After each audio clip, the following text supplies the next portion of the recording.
So, you want to understand Egyptian gods? Well, the best way isn't to memorize a long list of names. No, we're going to dive into a story, a real family drama, actually. It's all about three key players: Ra, Osiris, and Isis. And this single story, well, it shaped everything. And this really gets to the heart of it. How could a family drama, a divine one, sure, define a whole civilization's hope for eternity? Because, you see, for the ancient Egyptians, this story of betrayal, magic, and, yes, resurrection, it wasn't just some myth. It was the blueprint. It was how they understood life, death, the entire universe, really. All right, let's set the stage.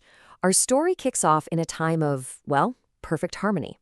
Imagine a world working exactly as it should, all under the watchful eye of the great Sun King himself, Ra.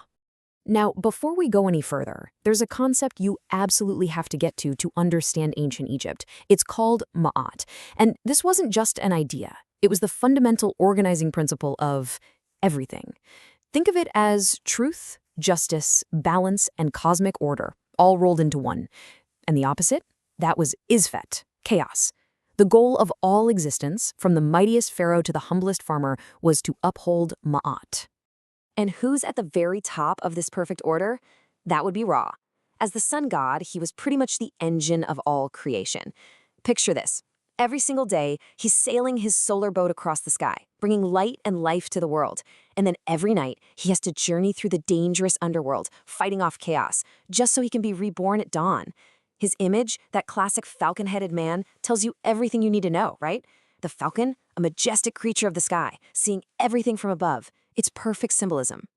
So while Ra's got the cosmos covered, his heir, Osiris, is ruling down on Earth. He was the very first pharaoh, the one who brought humanity all the good stuff: law, farming, civilization itself.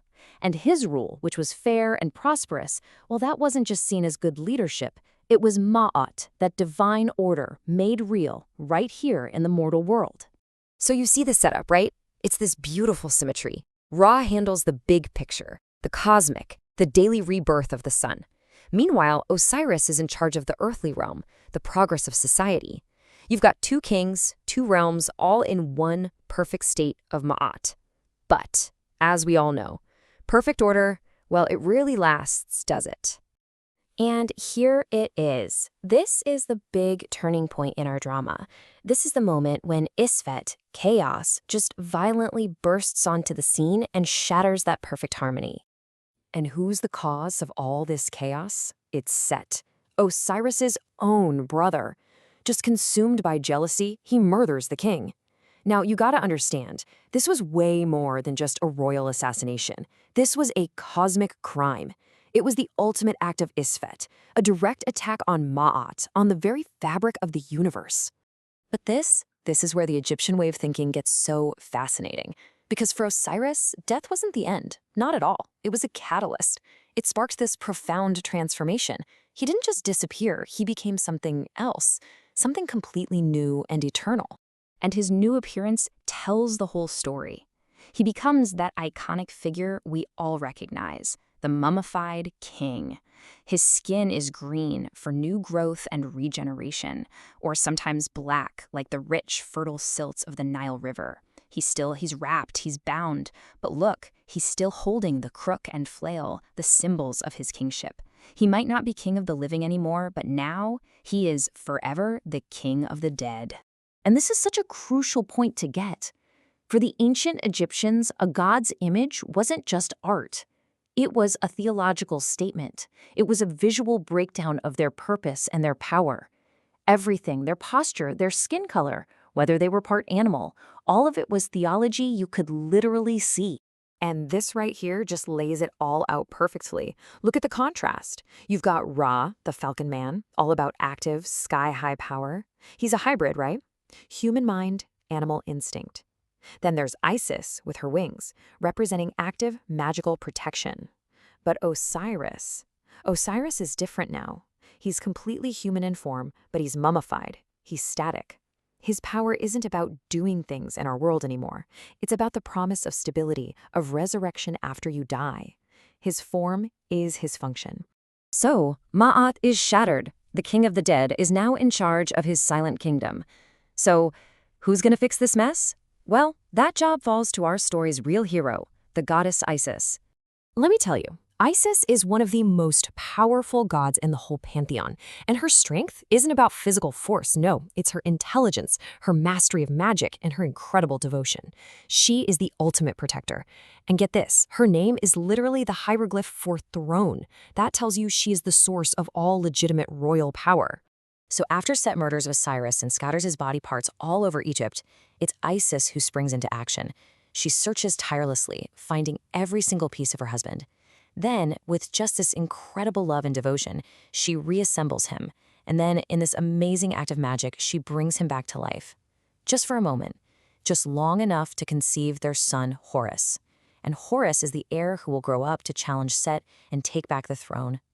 I mean, she literally resurrects the future. Okay, but Isis's quest doesn't just hit a cosmic rewind button. What's done is done. The murder of Osiris can't be erased.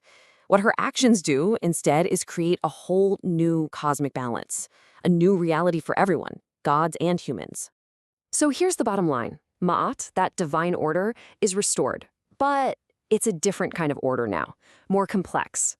Let's break it down. You've got Ra, still doing his thing, sailing the sky, representing that eternal cosmic cycle. But now you have Osiris ruling the underworld, the Duat, and he's the one who judges every single soul that wants to achieve eternal life. And Isis, she stays in the living world, acting as the protector of the new king and as a kind of magical bridge between our world and the next.